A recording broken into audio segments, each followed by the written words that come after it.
Hey guys, welcome back to another video for the channel, and it's gonna be a quick video today. It's just gonna be my opinions on the Cavaliers trades. Since I'm a Cavs fan, we talked a lot about this on the podcast, so I will leave the link in the description so you guys can check it out. But I'm gonna give you guys my further in-depth opinion on what trades the Cavs made.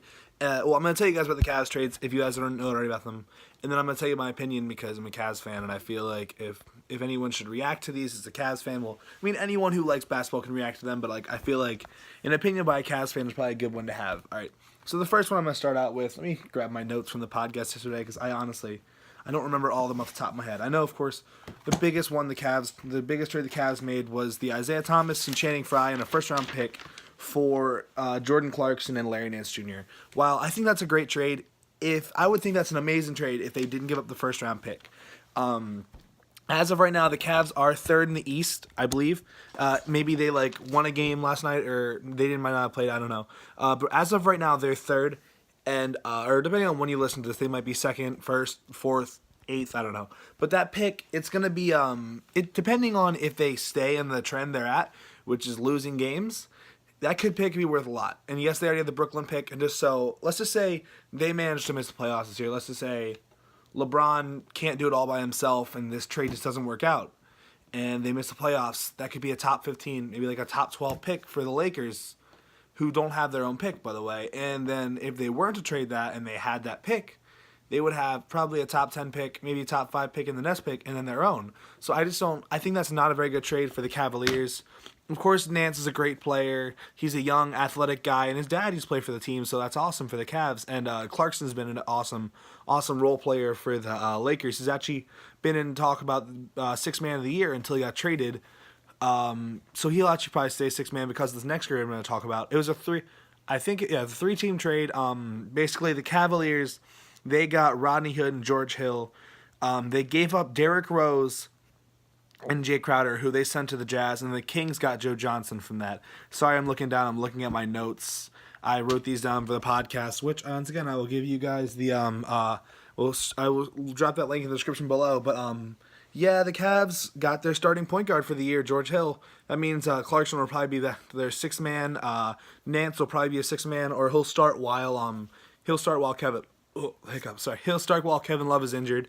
So he's gonna get a lot of minutes. And wow, that burp. Rodney Hood has been playing outstandingly with surprisingly Donovan Mitchell being a great rookie for them. So great trade, honestly. I love that as a Cavs fan. Huge move for them. I think that was probably one of the best moves they did this trade.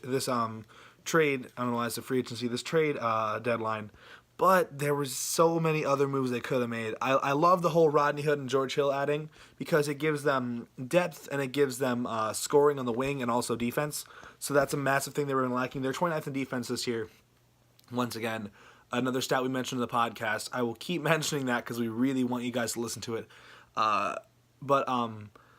Yeah, just an amazing trade overall for them. They got some great players. Rodney Hood has been averaging, I think. All right, so as I checked this a few days ago, he was averaging almost 18 a game. It might have dropped. It might not have. George Hill hasn't been playing much, so he's been having a down year with the Kings. They expected him to be a real star for them, and he just hasn't panned out. And I think with a good system like having LeBron around, George Hill will flourish because he's not he's not like a guy who requires the ball to be a great player. He can pass. He can stretch the floor. He's a good shooter, so he can play off ball, and he can also be the guy that takes the ball to the court. Another trade that the Cavs made was sending Dwayne Wade to Miami for a very heavily protected second-round pick. As a Cavs fan, I hate seeing Wade go. I mean, him and LeBron, it's so much fun to see them on the same team. So it's tough to see him go. But as an NBA fan in general, I'm happy to see Wade back with the Heat. His best days were with the Heat. Honestly, I think Wade has about 2 or 3 years left in his career before he retires. He's only been averaging 10 points a game this year. Hasn't been playing much for the Cavs since he's been behind Kyle Korver and J.R. Smith. He's been getting 20, 25 minutes a game this year. Not too many, but also not no minutes at all. So it's nice to see Dwayne Wade go back to Miami. I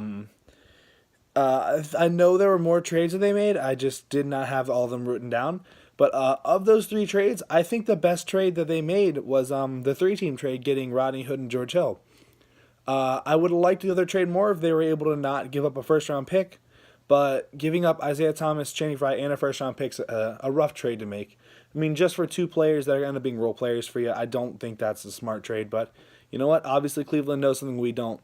But yeah, how about you guys? So what I want you guys to do is I want you guys to comment down below who your favorite NBA team is and what trade you think was the best of the trade deadline. Also, tell me who you think won free agency. Not free agency, the trade deadline, because Bryce and I both said the Cavaliers won it. I also think the Warriors might have won it, because you know what? If you don't need to make trades to be better, you almost won the trade deadline. All right, but besides that, I will see you guys in the next video. Thank you so much for watching. Leave a like, comment, and subscribe. All right, peace, guys.